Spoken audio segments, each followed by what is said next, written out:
A ver, ¿alguna vez nos hemos puesto a pensar de dónde salen nuestras ideas sobre lo que es la razón y lo que es la fe? Bueno, pues hay un filósofo, Jürgen Habermas, que le dedicó una obra gigante a investigar justamente eso.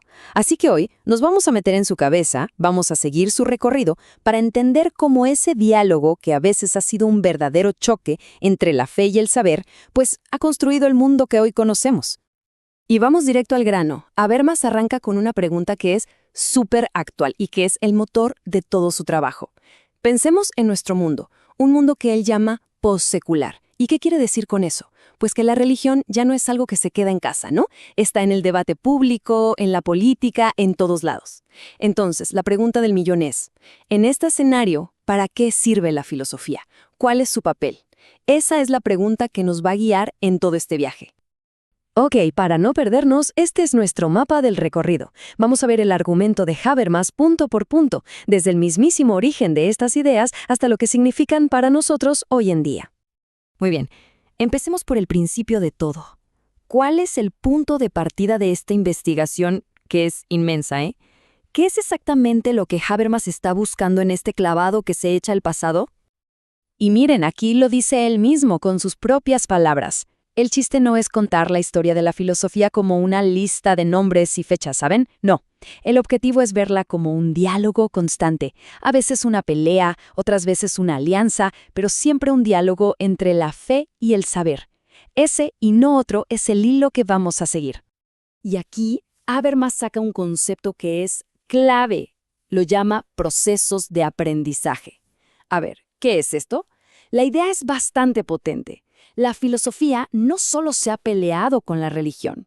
A lo largo de los siglos, de hecho, ha aprendido de ella. O sea, ha tomado ideas importantísimas, como la solidaridad o la dignidad humana, que vienen del mundo de la fe, y las ha traducido, por así decirlo, a un lenguaje que todos podamos entender, el lenguaje de la razón. Perfecto. Ahora, para entender de verdad cómo llegamos a donde estamos hoy, Habermas nos dice, un momento, hay que ir mucho más atrás en el tiempo. Nos lleva al punto de partida de todo el pensamiento de Occidente. Lo que Habermas plantea es que en nuestra forma de pensar, esa relación tan complicada entre la fe y el conocimiento tiene raíces profundísimas. Es como un árbol, ¿no? Para entender las ramas y las hojas de hoy, tenemos que irnos hasta abajo, a las raíces, a ese momento clave en la historia donde nacieron las dos grandes tradiciones que, hasta el día de hoy, nos siguen marcando. Y aquí están esos dos pilares. Por un lado, tenemos el pensamiento griego, el famoso logos, o sea, la idea de que podemos entender el mundo usando la cabeza, la lógica, la razón. Y por el otro lado, está la fe monoteísta, una forma de ver el mundo que se basa en una revelación, en textos sagrados. Al principio eran como dos caminos paralelos, cada uno por su lado, sin tocarse. Pero claro, ¿qué pasa cuando esos dos caminos que iban por separado de repente chocan y se juntan? Bueno, pues aquí es donde la historia se pone buenísima.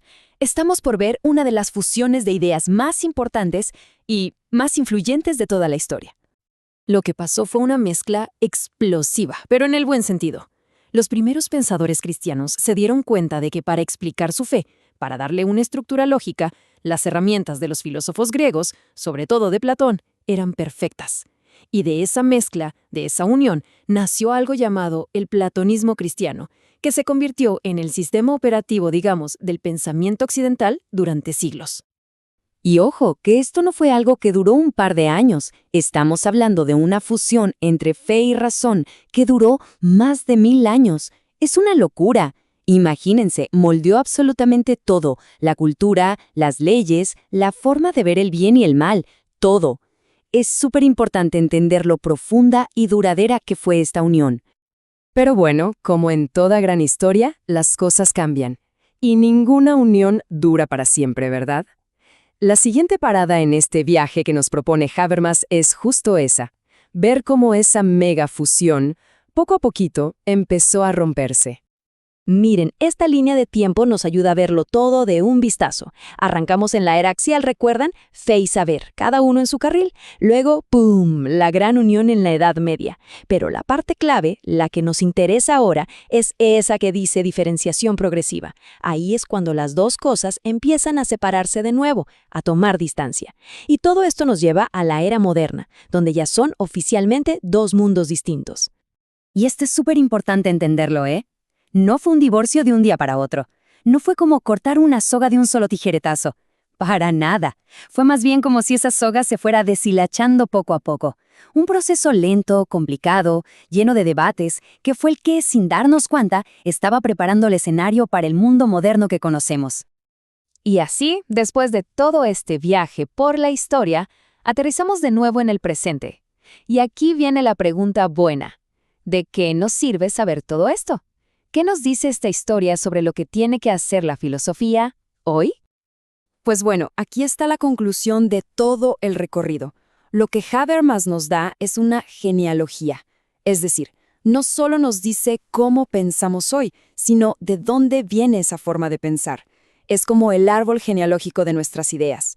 Ya a esta forma actual de pensar, él le pone un nombre: pensamiento posmetafísico. Ok, posmetafísico. Suena complicado, ¿verdad? Pero en el fondo es sencillo. Piensen que es una filosofía que, digamos, es más humilde. Ya no intenta darnos la gran respuesta sobre el sentido de la vida, como lo hacían las religiones. Es una razón que sabe que tiene límites.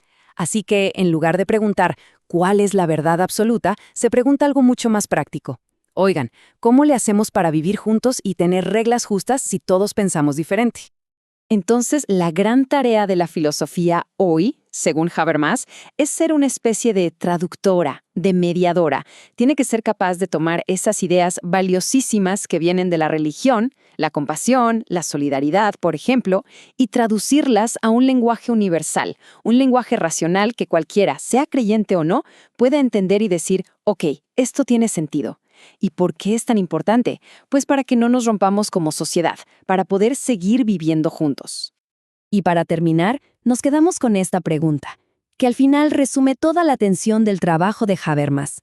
Después de este larguísimo viaje de encuentros y desencuentros, el gran reto de hoy sigue siendo este: ¿pueden la razón y la fe hablar entre ellas? ¿Pueden aprender una de la otra sin que ninguna de las dos pierda lo que es? Esa es la gran pregunta que sigue, hoy más que nunca, totalmente abierta.